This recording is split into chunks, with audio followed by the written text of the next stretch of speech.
NTA के अंदर बड़े बदलाव होंगे। एनटीए यानी नेशनल टेस्टिंग एजेंसी जो नीट की एग्जाम कराती है, और हाल के दिनों में कई सारे पेपर लीक्स के आरोप एनटीए पर लगे थे। अब बड़ा एक्शन एनटीए के ऊपर सरकार ने लिया है।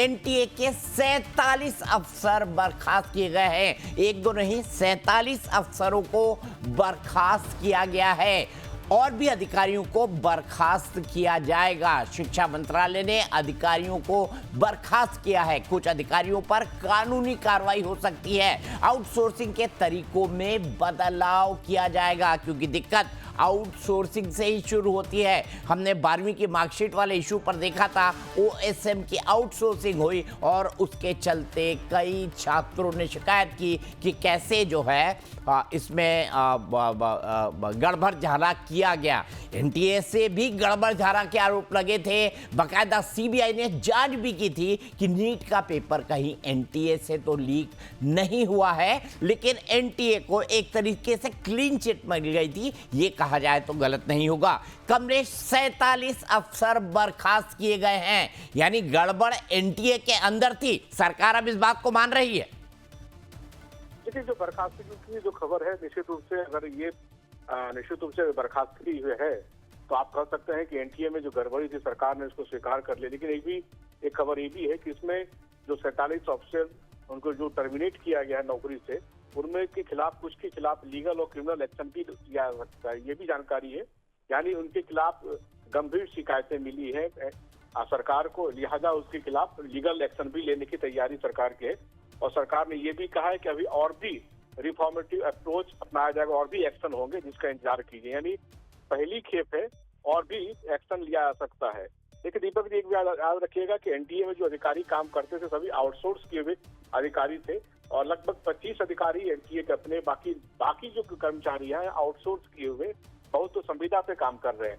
भाई अब इस स्थिति में ये क्लियर होना भी बाकी है कि क्या जो संविदा पे लोग काम कर रहे थे उनको हटाया गया है, या जो 25 अधिकारी उनके एनटीए के थे उनको हटाया गया। ये कौन से अधिकारी हैं, किस लेवल के अधिकारी, ये क्लियर होना बाकी है। ठीक है, लेकिन कमलेश, मतलब ये तो बड़ी अजीब सी बात है। एनटीए को की भी इन्वेस्टिगेशन हुई थी नीट पेपर लीक के मामले में। सीबीआई ने पूरे एनटीए की इन्वेस्टिगेशन की थी, तब तमाम लोगों को क्लीन चिट मिल गई थी। एनटीए के अंदर से कोई लीक नहीं है, इसके बाकायदा सूत्रों ने दावे किए थे। लेकिन अब 47 अफसरों की बर्खास्तगी, यानी एक डिफंक्ट एनटीए, यानी जिस एजेंसी पर, नेशनल टेस्टिंग एजेंसी पर पूरी परीक्षा कराने का जिम्मा है, उसके 47 अफसरों को बर्खास्त करने की नौबत आती है। तो यानी एक गल चुके, सड़ चुके सिस्टम के साथ सरकार एनटीए के अंदर काम कर रही थी, ये तो इसकी स्वीकारोक्ति है।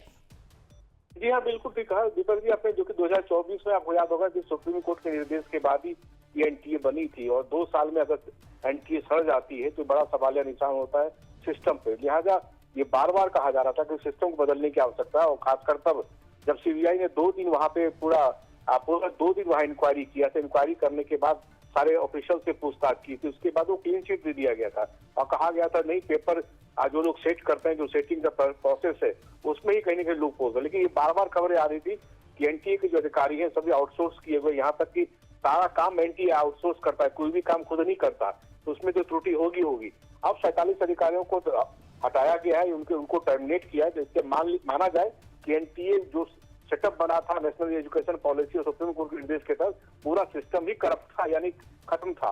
अब ऐसी स्थिति में जब सरकार पूरे अधिकारियों को निकालने की तैयारी करने में, क्योंकि सरकार ने जो इन्फॉर्मेशन दिया है कि अभी और भी एक्शन लिया जा सकता है, तो क्या नया एनटीए बनेगा या एनटीए की जगह पे नया सेटअप तैयार होगा, या आज जो एक महत्वपूर्ण जो बैठक हुई थी सीजेपी और जेपी नड्डा के बीच, उसमें सीजेपी की तरफ से एक और डिमांड की गई थी कि एनटीए की जगह नया संगठन बनाया जाए। तो हो सकता है कि सीजेपी की बड़ी मांग को पुष्ट करने के लिए ऐसा किया, ये भी हो सकता है। लेकिन कुछ भी होगा, निश्चित रूप से बड़ा एक्शन है, और सरकार ने कहा है कुछ ही दिन में एक और बड़ा एक्शन भी इसके फॉलो करेगा, यानी एक और एक्शन होने वाला है इसके बीच। चलिए, आप कमलेश, आप नजर बनाए रखिए, हम आपसे लगातार जानकारी लेते रहेंगे।